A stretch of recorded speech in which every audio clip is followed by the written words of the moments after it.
கருமணி தமிழ்நாடு அவர்கள் தங்கள் கருத்தை பதிவு செய்வார்.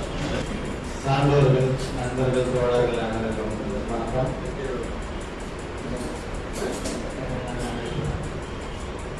தமிழ் மொழி வளர்ச்சி அப்படின்னு பார்த்தோம்னா நம்ம அரசை குறை சொல்றதுக்கு ரெண்டாம் நிலையில தான் வைக்கிறோம்.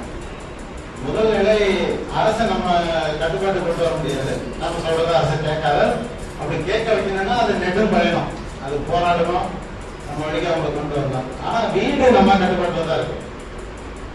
நான் திருமணம் செய்யும் போதே என் மனைவி பேர் வித்யா, அவங்க பேரை மாத்தி தான் நான் திருமணமே செஞ்சேன். ஐயா இரட்டுமணர் அவர்களை வித்யா அப்படியே கலைச்செல்வி, கலையரசி அப்படி மாத்திக்கலாம், அதை நேரடி தமிழப்படுத்திக்கலாம் அப்படின்னு சொன்னாரு. இல்ல அந்த வழியில கூட வேண்டாம் அப்படின்னு சொல்லி நான் எழிலினின்னு பேரை மாத்தி தான், என் பேரை சகாதேவன், ஆனா நான் தமிழன் மாத்தி தான் நான் திருமணமே செஞ்சேன். அப்படிதான் பதிவு பண்ணோம். எங்களை சார்ந்த தோழர்கள், தம்பியாகட்டும், தம்பி கூட பழகிறவங்களாகட்டும், நானும் சரி, நான் அமீரகத்துல பணி செய்யறேன். முதல்ல ஒரு துப்புரவு பணிக்கு தான் போனேன். இப்போ ஒரு பாதுகாப்பு பணிக்காக போனேன். ஒவ்வொரு வாரம் பயிற்சியும் தேர்வும் அதெல்லாம் எழுதணும். என் சக தோழர் நண்பர்கள் தமிழ்நாட்டை சேர்ந்தவங்க இருப்பாங்க. என்னோட அறையில நம்ம ஒரு 10 பேர் சேர்ந்துதான் இருப்போம். அப்ப அவங்களுக்கெல்லாம் குழந்தை பிறக்கும் போது தமிழ் பேரை வைக்கணும்னு நம்ம ஒரு ஆர்வத்தை தூண்டுவோம். அவங்களும் கேட்பாங்க. சமீபத்துல ஒருத்தருக்கு 2 குழந்தை, இரட்டை குழந்தை ஒரே நேரத்துல, ஒரு ஆணு ஒரு பெண்ணு, என்ன பேர் வைக்கணும் அப்படின்னாங்க. கவின் கயல், பையனுக்கு கவின், பெண்ணுக்கு கயல். இன்னொரு நண்பருக்கு குழந்தை பிறந்துச்சு, ஆண் குழந்தை பிறந்துச்சு, சந்தோஷம் வைக்கலாமா அப்படின்னு கேட்டாங்க. உங்களுக்கு சந்தோஷம் தானே வேணும், மகிழன்னு வைங்க. இந்த மாதிரி நாங்க நிறைய கிட்டத்தட்ட நம்மளிலிருந்து தொடங்கணும். அவ்வளவுதான். நம்ம சார்ந்தவங்க, நம்ம உறவுக்காரங்க, இங்க இருந்து நம்ம தமிழை தொடங்கணும். நாங்க பேசும்போது இயல்பா நமக்கு முந்தைய தலைமுறை பாருங்க, தாத்தா பாட்டி காலத்துல பாருங்க, இன்னைக்கு ஸ்கூல் டிரைவர் அவங்க எளிமையா திருக்குறள்னு சொல்லிட்டு இருந்தாங்க. அதுபோலதான் எல்லாமே இயல்பா இருந்ததெல்லாம் நம்ம வலுக்கட்டாயமா மாத்தி தான் கொண்டு வந்திருக்கோம். ஒரு சொல்லும் நம்ம நாட்டை கிளி அப்படின்னு சொன்னோம்னா பேப்பர் கிளின்னு சொல்ற அந்த பயன்பாட்டுல இருந்து, ஆமா எது ஒண்ணு பயன்பாட்டுல இல்லாம போது அதான் தெரியும், அதான் அழியும். நாம பயன்பாட்டிலே வச்சுட்டு இருக்கணும். முதல்ல நம்ம குடும்பத்துக்குள்ள அதை நடைமுறைப்படுத்தணும்.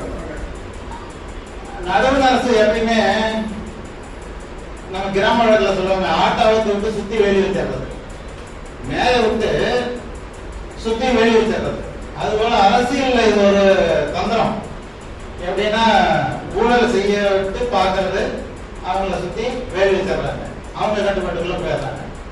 எல்லா மாநில அரசுகளையும் மத்திய அரசு இதான் செய்யுது. அவங்கள மேல விட்டு சுத்தி வேலி வச்சு அவங்க கட்டுப்பாட்டுக்குள்ள அவங்கள கொண்டு போயிடுறாங்க. இப்ப அவங்கள மீது எதுவும் செய்ய முடியாது. ஐயா சொன்னாங்க, தமிழ் வழியில படிக்கிற பிள்ளைகளுக்கு ஊக்கத்தொகை கொடுத்து படிக்க வைக்க வேண்டிய சூழல் இருந்தது. இப்ப மத்திய அரசு இத்தனை ஆயிரம் கோடி சமஸ்கிருதத்துக்கு ஒதுக்குறாங்க. அது அந்த கல்வி கற்பவங்களுக்கும் கற்பிப்பவர்களுக்கும் கொடுக்குற ஊக்கத்தொகைக்காக தான் இதெல்லாம் ஒதுக்குறாங்க.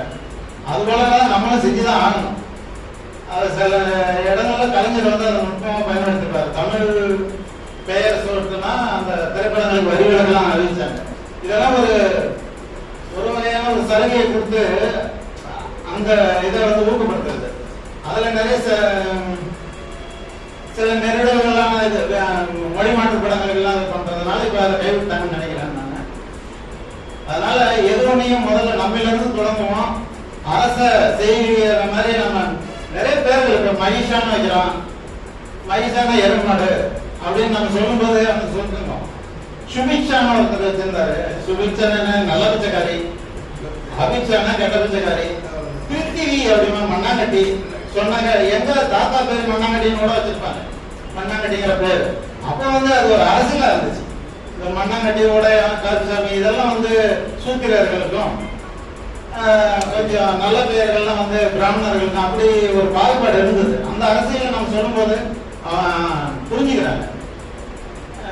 சுபிக்ஷான பிச்சைக்காரி தானாங்க, தர்ஷினின்னு வைக்கிற, தர்ஷன் வைக்கிற, என்னடா அது காட்சிக்காரன், காட்சிப்படுத்துறவன், அது காட்சி தானே, அது தர்ஷன்னா காட்சி தானே, காட்சிக்காரி ஆட்டக்காரிங்கிற மாதிரி தானே இருப்பாரு அப்படின்னு சொல்லும்போது அவங்களுக்கு அப்படியா இது தமிழ் பேர் இல்லையா அப்படின்னு இப்பதான் அவங்க புரிஞ்சுக்கிறாங்க.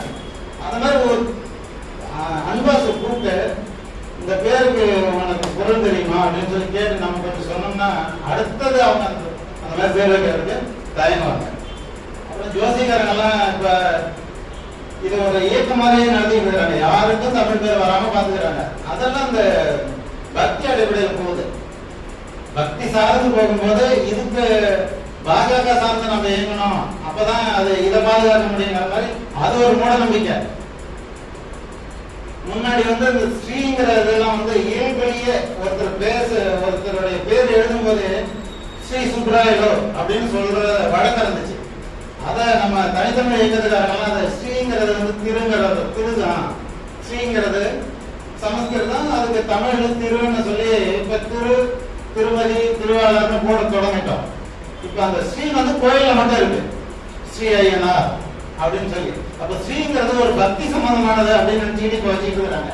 தேவி ஸ்ரீ, அந்த ஸ்ரீ, இந்த ஸ்ரீ எல்லாம் அது புரிய வைக்கிறதா நம்ம இது இயல்பா அடிப்படையில நம்ம சுற்றத்துல இருந்து தொடங்கணும்னா இந்த மாற்றங்கள் நம்ம எளிமையா செஞ்சிட முடியும். அதை செஞ்சுக்கிட்டே நம்ம வந்து அரசை நோக்கி நம்மளோட போராட்டத்தை தொடர வேண்டும் என்று கூறி வாய்ப்பு நடிகர்கள்